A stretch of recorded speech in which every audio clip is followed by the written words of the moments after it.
Baik.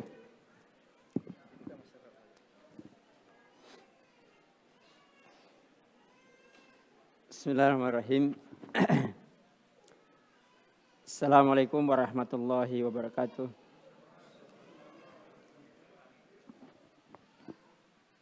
Alhamdulillah. Nahmaduhu ta'ala wa nasta'inuhu wa nastaghfiruh. Wa na'udzu billahi min syururi anfusina wa min sayyiati a'malina.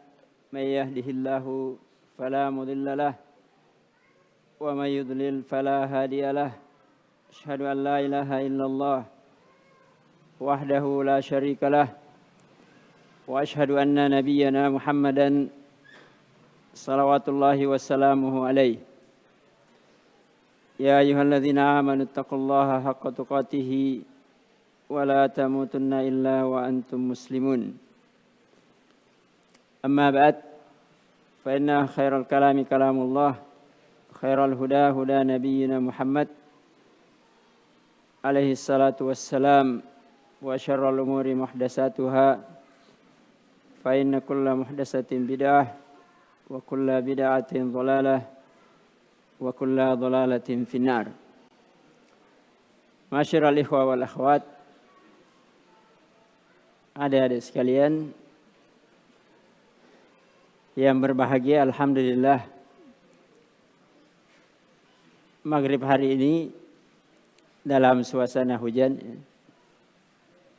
sejuk, masjid yang luas walaupun belum selesai. Kita insyaallah ta'ala mulai dengan pelajaran kita dalam risalah yang ringkas yang sudah sering kita dengar namanya, atau mungkin sebagian di antara kita sudah pernah mempelajarinya,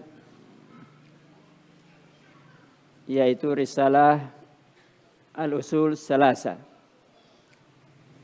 atau biasa juga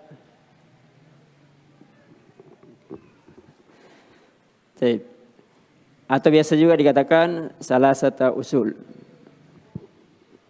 Tidak ada masalah, kadang dinamakan Al-Usulus Salasa, kadang dikatakan Salasata Usul. Sebuah karya dari Al-Imam Al-Mujaddid Syekhul Islam Muhammad bin Abdul Wahhab At-Tamimi rahimahullah. Ya, risalah ini walaupun ringkas tapi mengandung pelajaran yang sangat penting, makna yang wajib dan tidak ada uzur untuk tidak dipahami maknanya oleh seluruh kaum muslimin. Dan risalah ini berlaku bagi semua kalangan, baik anak kecil maupun orang besar, laki-laki maupun perempuan, penuntut ilmu maupun para ulama. Itu kelebihannya, berlaku untuk semua kalangan. Jadi bukan kitab atau buku yang hanya cocok untuk penuntut ilmu, misalnya santri atau mahasiswa, tapi ini berlaku untuk seluruh kalangan tanpa kecuali. Karena juga isi dari risalah ini itu juga nanti akan ditanya di alam kubur bagi semua kalangan, baik yang mati masih kecil, apalagi kalau sudah besar, maupun yang sudah tua, laki-laki maupun perempuan, ya, semuanya akan ditanya. Karena asal ditulisnya risalah ini juga dari pertanyaan di alam kubur. Karena itu para ulama dari dahulu sangat menganjurkan untuk mempelajari risalah ini, dibaca, merenungi maknanya, disyarah, dan diulang-ulang. Ya, diulang-ulang. Sudah selesai, diulang-ulang. Dan itulah keistimewaannya ilmu. Tidak boleh bosan untuk mengulang. Karena penyakit manusia pada umumnya itu suka bosan, suka jemu, suka merasa sudah mi, kalau orang Makassar bilang sudah mi, ngapain lagi diulang. Padahal kalau dia makan, dia tidak bilang sudah mi kemarin makan. Ya, sudah kemarin makan, makan lagi. Iya. Dan sudah sering kita dengar bahwa manusia butuh makanan rohani sebagaimana butuh kepada jasmani. Bahkan kebutuhan kepada makanan rohani itu lebih daripada jasmani. Karena nanti kita menghadap kepada Allah tidak membawa jasmani kita, tapi membawa rohani kita. Illa man atallaha biqalbin salim. Hati yang datang, yang selamat dari syubhat dan syahwat. Dan keistimewaan risalah ini, kalau diulang-ulang, maka seorang muslim akan membangun keyakinannya di atas ilmu dan dalil. Ya, walaupun bukan buku akidah secara khusus, tapi itu akan disinggung dan terkandung dalam risalah ini. Ya. Jadi bukan berkeyakinan karena ikut-ikutan atau karena kebiasaan masyarakat. Tapi dia berkeyakinan karena dibangun di atas ilmu dan dalil. Jadi ketika muncul banyak fitnah, banyak syubhat, maka dia tidak goyang. Karena dia punya ilmu dan dalil. Berbeda kalau hanya ikut-ikutan saja. Ya namanya ikut-ikutan. Kalau orang belok kiri, ya kita belok kiri lagi. Kalau orang belok kanan, ya ikut lagi belok kanan. Tapi kalau kita punya ilmu, orang mau belok kiri, mau belok kanan, mau mundur, kita tetap maju. Mengikuti dalil, mengikuti ilmu. Nah, itu sekilas pengantarnya. Kita masuk. Saya sudah tuliskan sedikit ya.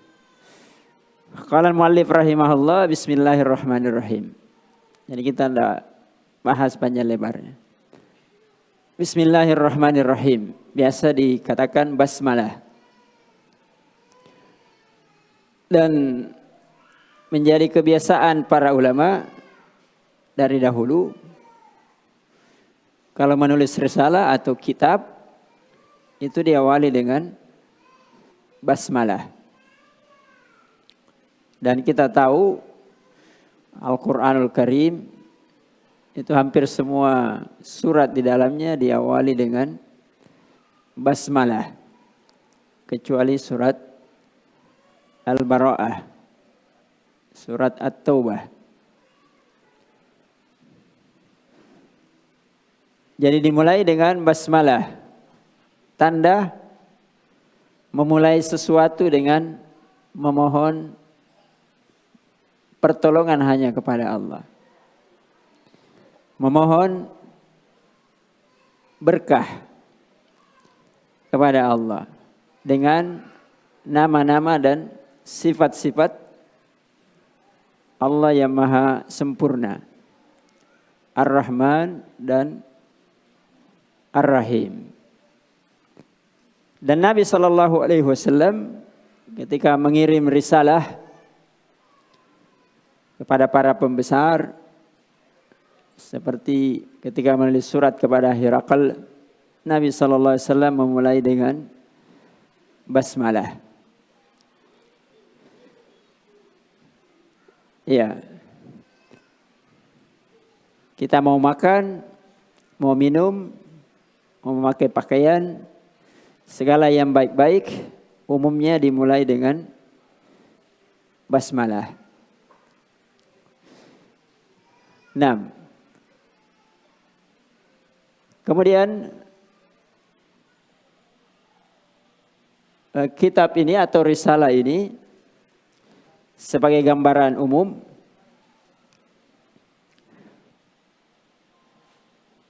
umumnya risalah atau kitab itu terbagi 3. Ada pendahuluan, ada isinya, kemudian ada penutup. Jadi kalau mau berceramah harus ada pendahuluan, ada isi dan ada penutup. Biasanya juga makanan begitu. Ada makanan pembuka, ada isinya dan ada penutup. Kalau kita bertamu, ada berbicara basa-basi pendahuluan. Baru masuk intinya, dan sebelum pulang harus ada penutupnya. Itu adab yang luar biasa. Jangan baru datang, saya mau melamar. Apa ini? Misalnya. Atau baru mau makan, langsung ambil isinya. Harus ada pendahuluannya, cuci tangan, macam-macam sesuai adat masing-masing. Ya. Jadi pendahuluan dalam risalah ini secara umum itu ada 3 perkara. Yang pertama itu yang sudah ditulis, ya. Perintah untuk mengilmui 4 masalah.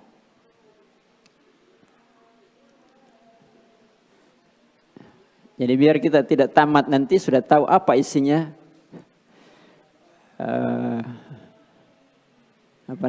Ushulus Thalattsah. Jadi pendahuluan mengandung yang pertama perintah mengilmui 4 masalah. Yang kedua perintah mengilmui 3 masalah. Kemudian ditutup dengan penjelasan ringkas tentang apa makna Hanafiyah, Millata Ibrahim. Itu pendahuluannya. Kemudian isinya itu mensyarah 3 pendahuluan tadi. Jadi isinya menjelaskan dengan dalil-dalil 4 masalah tadi dan 3 masalah. Itu isinya. Kemudian penutupnya, Syekh rahimahullah menutup dengan berbicara sebagian urusan akhirat dan beberapa perkara yang terkait dengan bagaimana seorang muslim itu punya al-wala wal bara, khususnya mengkufuri apa yang disebut dengan tagut. Ya, itu secara umum risalah ini. Ini kita ulangi apa tadi isinya. Pendahuluannya 3. Perintah mengilmui 4 masalah, kemudian perintah mengilmui 3 masalah, kemudian yang ketiga tentang hakikat millata Ibrahim. Kemudian isinya itulah syarah dan penjelasan tentang al-usulus salasa. Itu intinya. Kemudian penutupnya Syekh berbicara tentang urusan akhirat dan mengkufuri tagut. Nah, kita masuk pada pendahuluan. Jadi ini pendahuluan. Kalau pendahuluan jangan berat. Sama dengan makanan pembuka. Jangan langsung kenyang. Tidak bisa nanti makan intinya. Sama kalau orang berbicara, langsung masuk isinya, nanti ditanya tidak bisa lagi menjawab. Sudah dimulai dengan isinya, harusnya pendahuluan. I'lam rahimakallah. Qala Syekh rahimahullah, i'lam rahimakallah. Ilmuilah semoga Allah merahmatimu. Jadi Syekh memulai dengan disuruh mengilmui dan doa.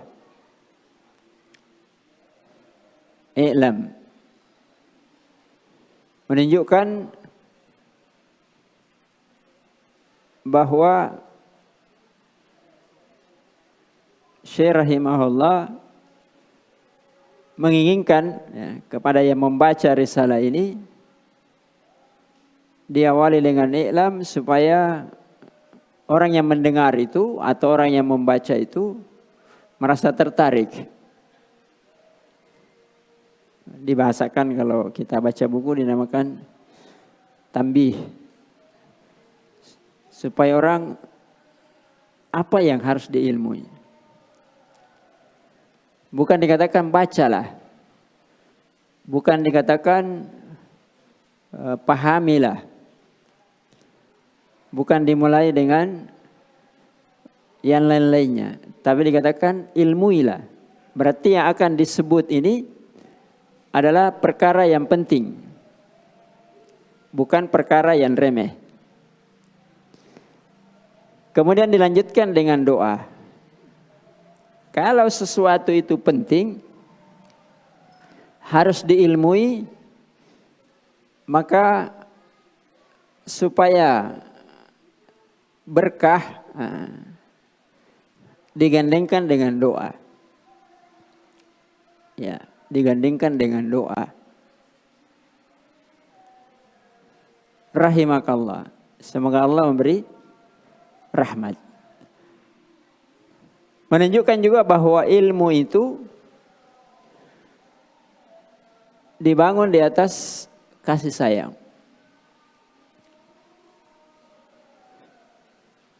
Karena itu orang yang paling kasih sayang kepada umat ini adalah ahlul ilm, para ulama. Makanya sering dikatakan bahwa ulama itu lebih sayang kepada kita daripada orang tua kita kepada kita. Karena orang tua kadang hanya menyayangi kita dari sisi memenuhi kebutuhan jasmani. Beri makan, belikan pakaian, tempat tinggal, ya, macam-macam. Umumnya kebutuhan jasmani. Tapi ulama menyayangi kita dengan memenuhi kebutuhan rohani kita. Umat ini rohaninya apa yang mau dibutuhkan? Oh, akidahnya diperbaiki. Ibadahnya diperbaiki. Muamalahnya diperbaiki. Kalau lagi galau, diperbaiki supaya hilang galaunya dengan ilmu. Ya berarti dia lebih sayang kepada kita daripada orang tua kita sendiri kepada kita. Ya. Makanya semakin berilmu seseorang, semakin besar kasih sayangnya. Ya, bukan terbalik. Semakin besar kasih sayangnya.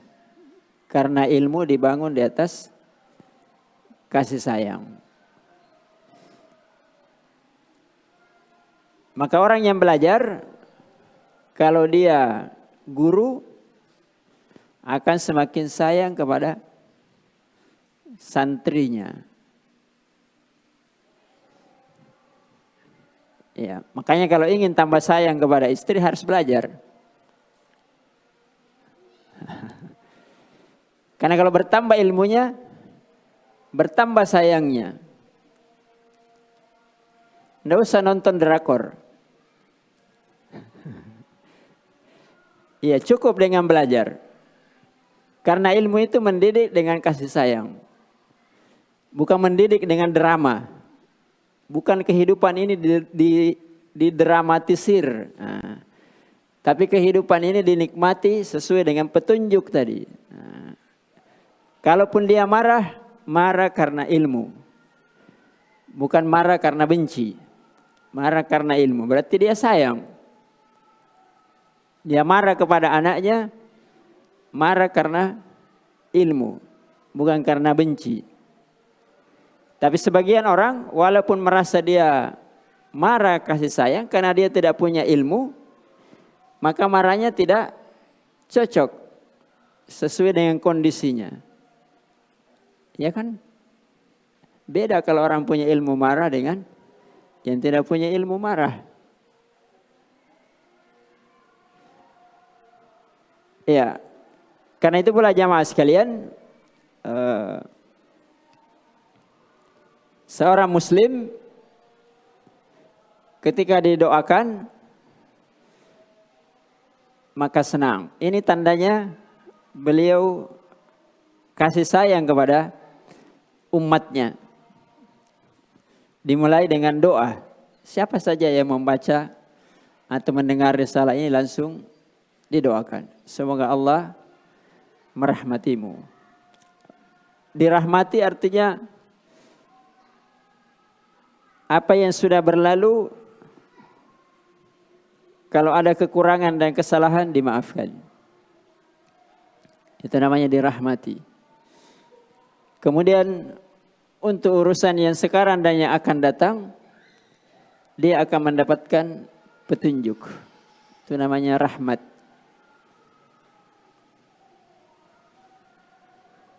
Karena itu para ulama selalu didoakan mendapatkan rahmat. Apa yang sudah berlalu, mudah-mudahan Allah mengampuninya. Dan yang akan datang, walaupun di alam kubur, mendapatkan tempat yang terbaik di sisi Allah Subhanahu wa Ta'ala.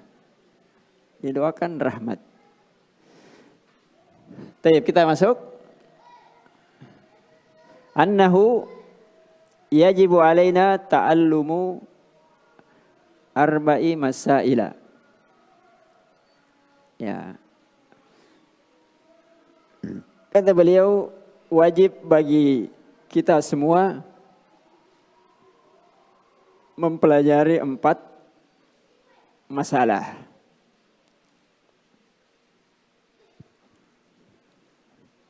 Di sini beliau mengatakan wajib, bukan sunnah, apalagi mubah, tapi wajib. Apa artinya wajib?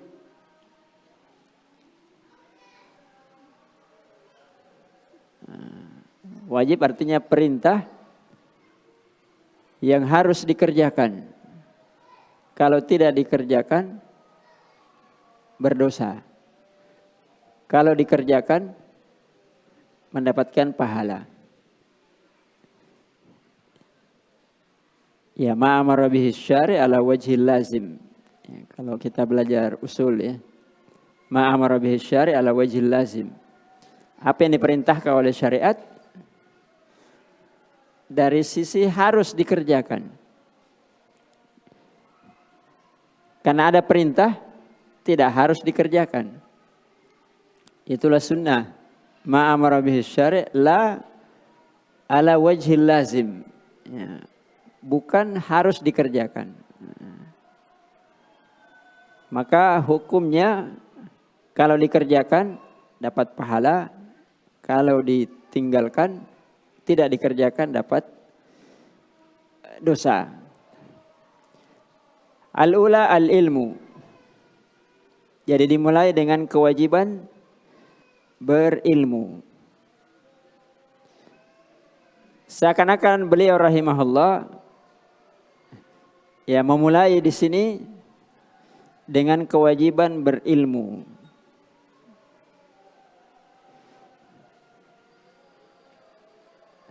Nah sekarang apa ilmu yang wajib dipelajari?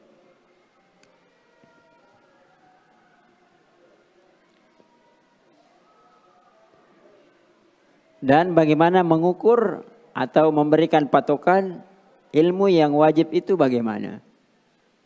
Karena dia katakan wajib. Apakah semua ilmu? Atau sebagian ilmu? Nah, dia kemudian memperincinya. Al-ula. Dan seterusnya dari 4 masalah. Dikatakan juga masalah karena ilmu ini nanti akan ditanyakan. Jadi dikatakan masalah karena nanti ditanya. Karena itu kalau orang bermasalah selalu ditanya, apa masalahmu? Jadi dikatakan 4 masalah. Karena masalah ini nanti akan ditanya.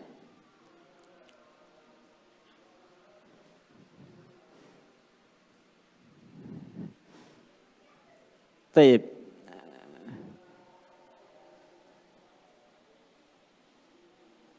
Ta'allumu arba'i masaila. Al-ula ma'rifatullah. Jadi Syekh rahimahullah menggunakan kata ma'rifah.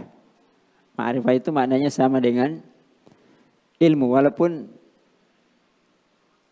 sebagian ulama membedakan antara ma'rifah dengan ilmu. Tapi kita tidak usah meluas tentang hal tersebut. Yang penting di sini adalah kadar yang wajib untuk diketahui. Kadar yang wajib untuk diketahui. Jadi dimulai dengan ilmu, karena ilmu itu pendahulu dari segala sesuatu. Ya, pendahulu dari segala sesuatu.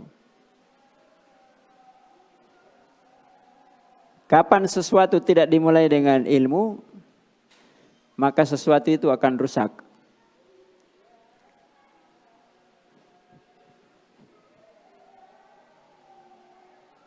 Nah sekarang ilmu itu terbagi 2. Ada ilmu dunia dan ada ilmu akhirat. Semua ilmu yang dipuji di dalam Al-Quran, dalam sunnah Rasulullah SAW, itu hanya satu, yaitu ilmu akhirat, ilmu syariat. Ini bukan membeda-bedakan ilmu, tapi meletakkan ilmu itu pada tempatnya. Jangan sampai ada orang membahas usul salasa, Syekh Muhammad Ibn Al-Wahhab menyatakan wajib kita berilmu. Maka menuntut ilmu ini, menuntut ilmu itu semuanya wajib. Itu tidak paham dan kurang detail dalam menjelaskan ilmu yang wajib. Jadi ini yang pertama diketahui ya. Ilmu itu kalau dimutlakkan, yang dipuji dalam Al-Quran maupun Sunnah itu hanya satu, yaitu ilmu akhirat, ilmu syar'i.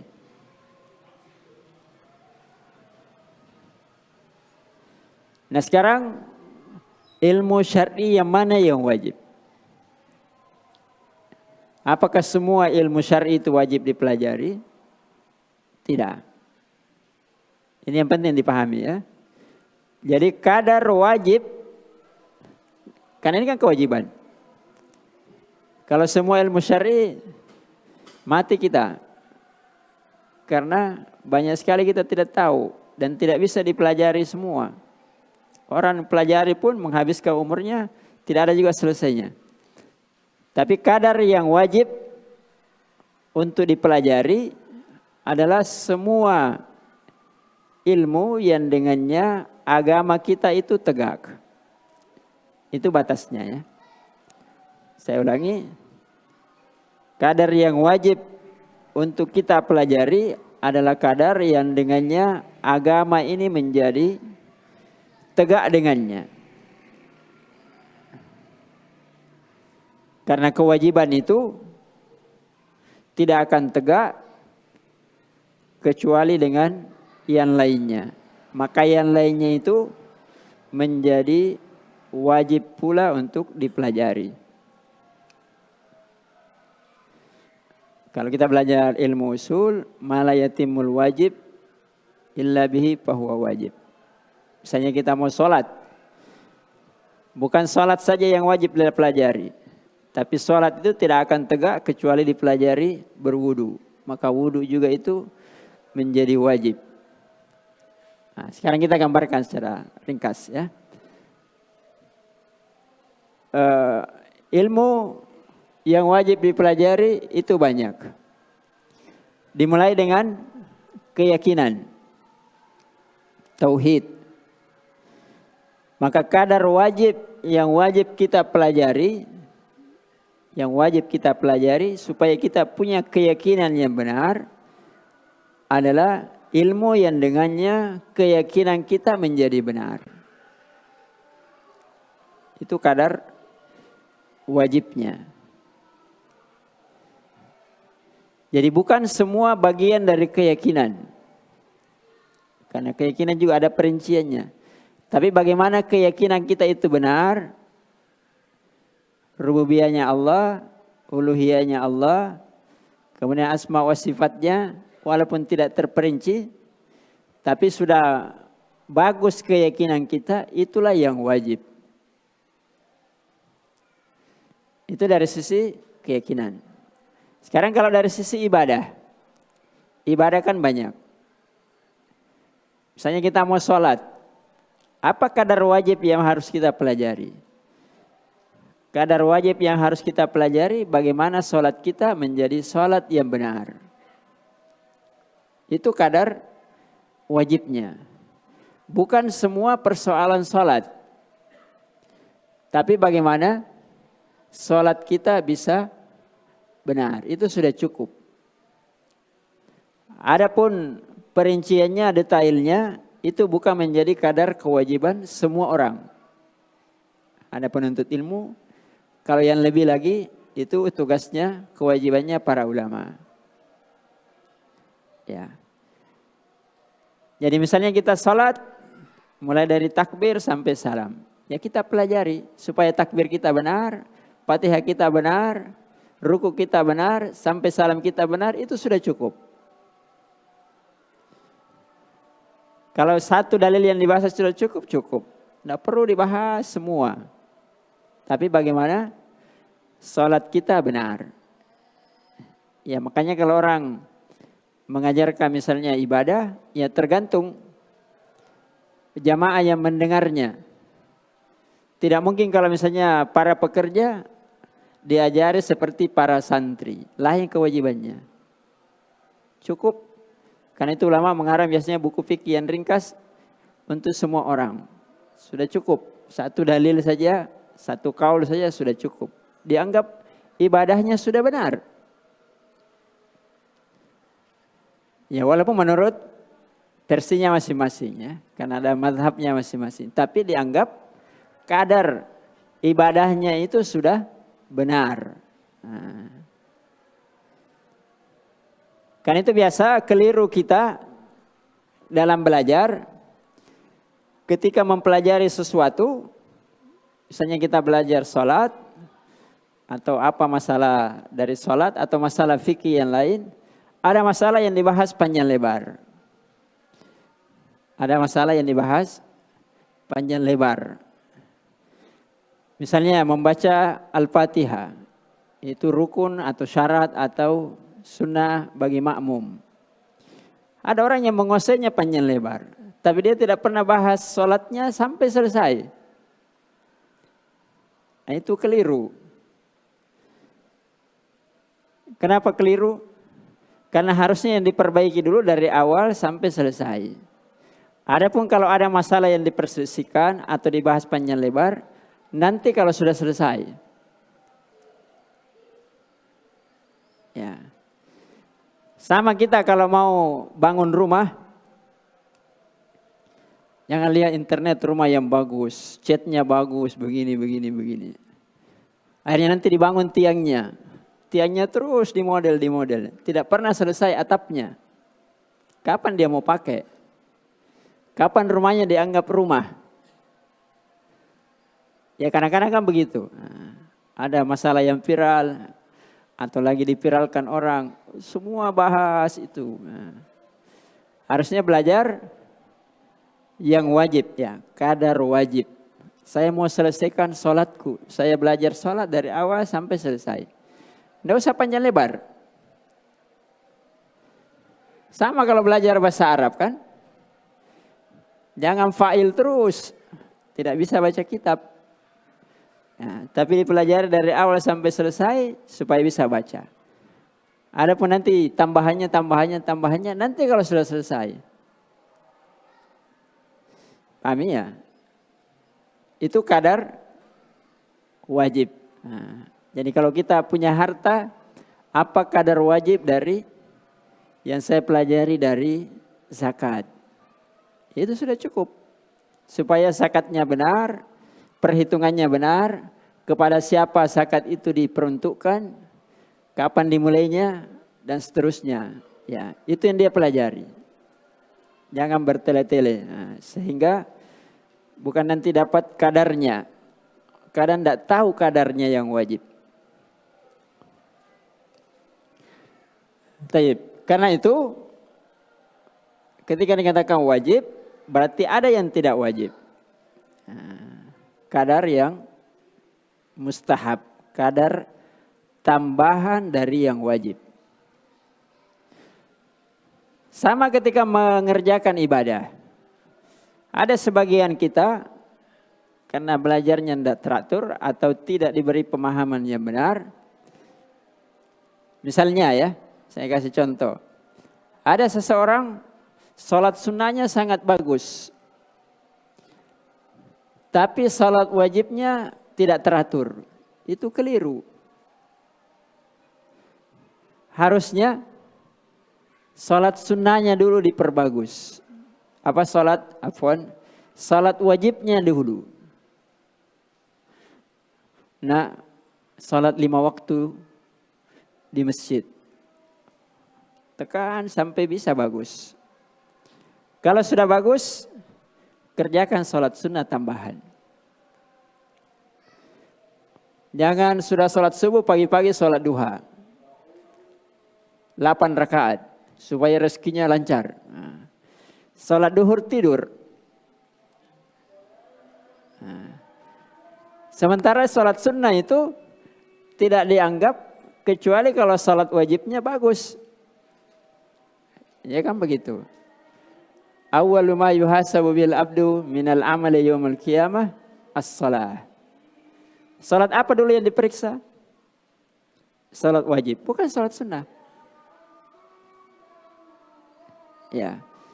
Ini penting ya. Puasa demikian juga. Didik dulu puasa yang wajib. Dijaga itu puasa wajibnya. Karena itu adalah intinya. Ya hampir semua persoalan seperti itu. Kita mau punya rumah, biar kecil dulu yang penting selesai.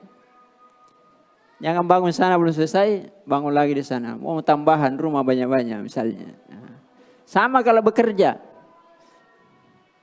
Mau bekerja, tidak tahu pekerjaannya yang bagus apa. Belum selesai ini, bikin lagi pekerjaan di sana. Bikin lagi pekerjaan di sana. Ya diselesaikan dulu. Ya ini pendidikan. Ya makanya dikatakan di sini kalimatnya ringkas. Apa yang wajib untuk kita pelajari. Bukan semuanya wajib. Dan kewajiban ini berlaku bagi semua orang. Taib. Sudah masuk waktu belum?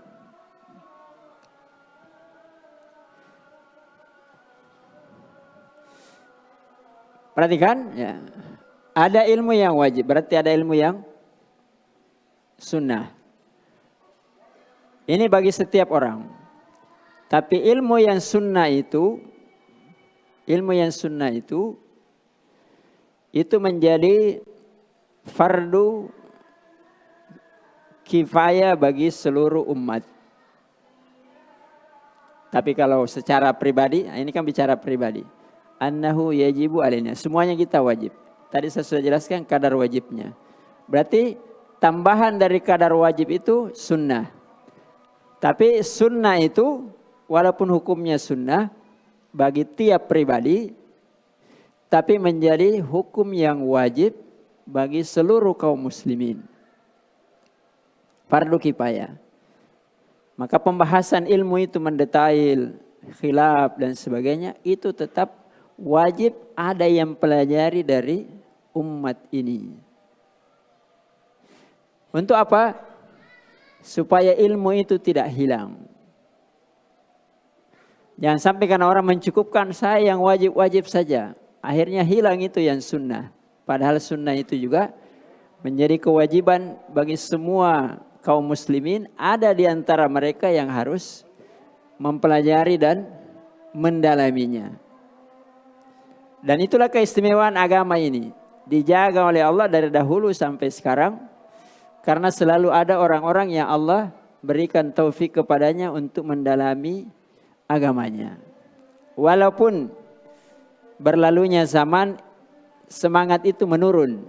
Tapi pasti tetap ada yang mendalaminya dan mempelajarinya. Makanya ini penting ya jamaah sekalian. Kalau kita misalnya tidak punya kemampuan mendalami agama, jangan paksa.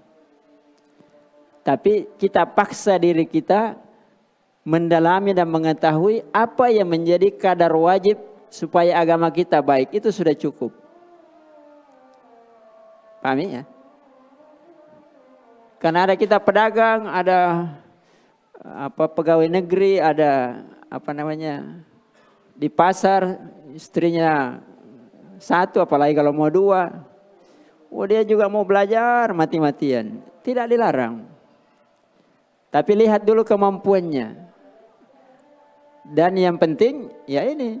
Apa yang menjadi kadar wajib untuk kita harus ketahui. Itulah yang kita mati-matian pelajarinya. Jangan sampai ada ya, mati-matian belajar bahasa Arab. Dagangannya berantakan. Istrinya berantakan. Kadang juga keyakinannya berantakan. Ya, kita lihat diri kita. Apa yang perlu diperbaiki dari yang wajib untuk menegakkan agama tersebut. Itulah yang kita pelajari. Sama kalau misalnya kita ingin ikut pengajian. Apa yang kadar wajib dari agama saya yang harus saya pelajari? Itu yang diikuti. Jangan semua pengajian diikuti. Sama nanti mengikuti semua arus, terbawa dengan arus. Si fulan itu ahli pengajian.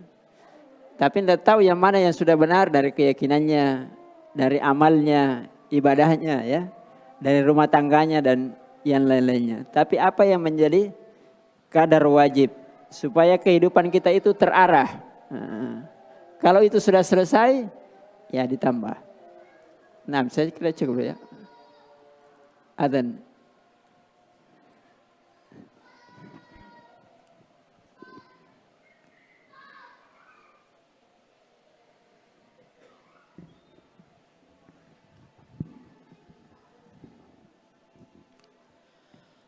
Allahu Akbar, Allahu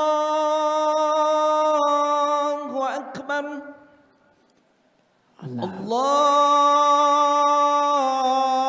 Akbar, Allahu Akbar. Asyhadu an la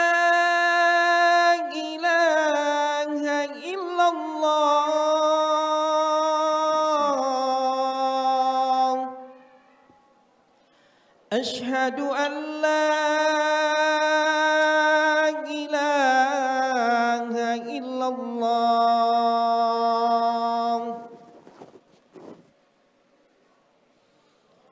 أشهد أن محمد رسول الله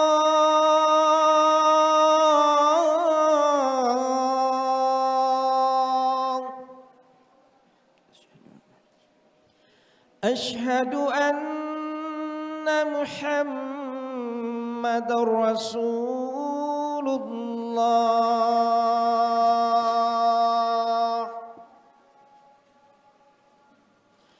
حي على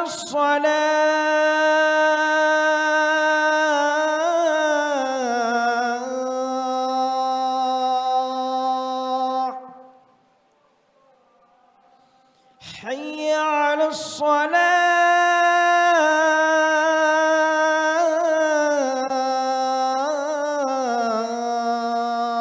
الصلاة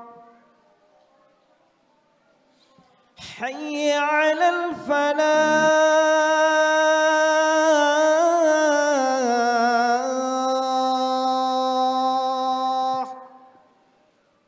La haula wa la quwwata illa حي على الفلاح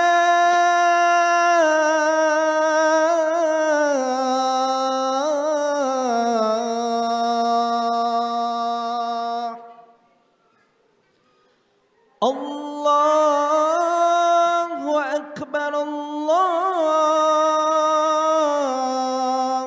أكبر لا إله إلا الله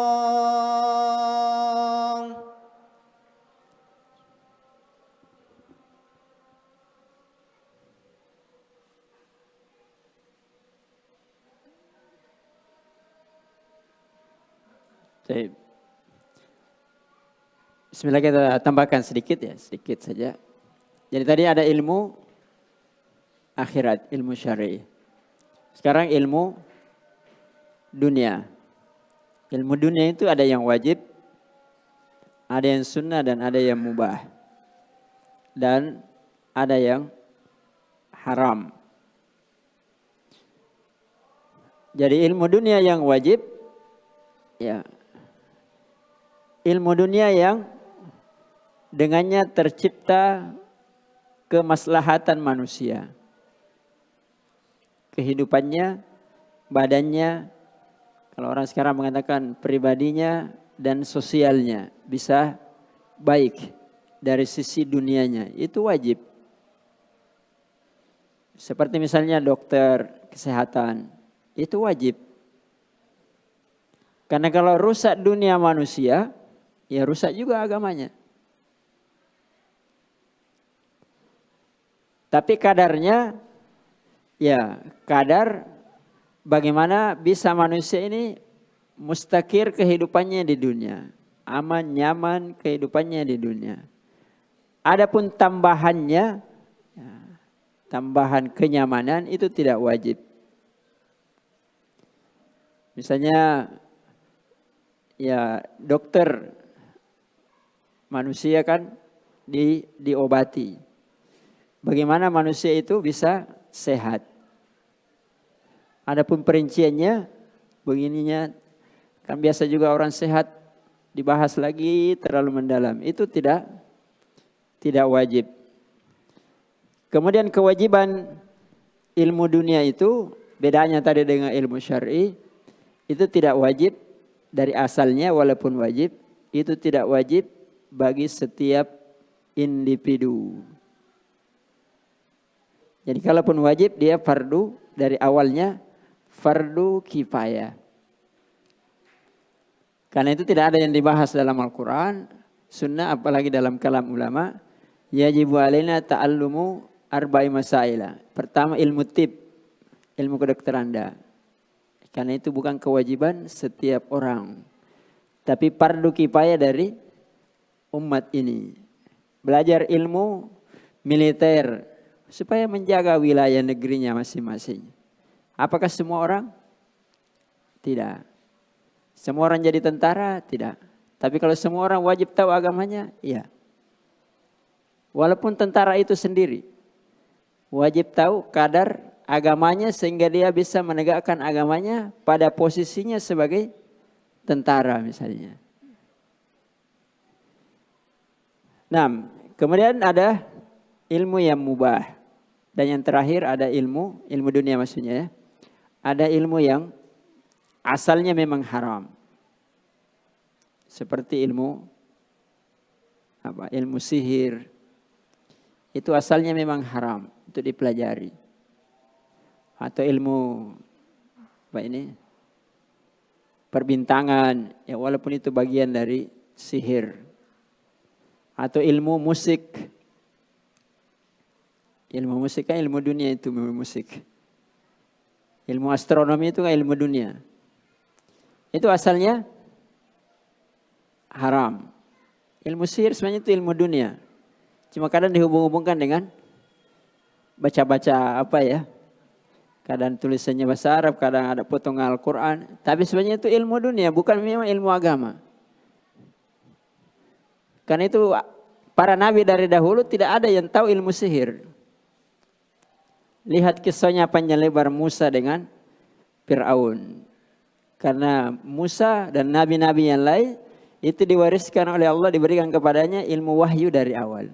Tapi Fir'aun, bala tentaranya dan para pembesarnya dan pendukung utamanya adalah ahli sihir. Karena tidak ada agamanya. Ya. Nah, saya kira itu saja ya untuk pertemuan kita hari ini. Mudah-mudahan bermanfaat. Mohon maaf kalau banyak kekurangan. InsyaAllah ta'ala kita akan lanjutkan pada pertemuan yang akan datang. Aku luka ma tasma'un. Barakallahu fikum. Wa sallallahu sallam ala nabiyyina Muhammad. Wa ala alihi wa sahbihi wa sallam. Subhana rabbika rabbil izzati amma yasifun. Assalamu ala mursalin. Wa akhiru dawana alhamdulillahi rabbil alamin. Assalamualaikum warahmatullahi wabarakatuh.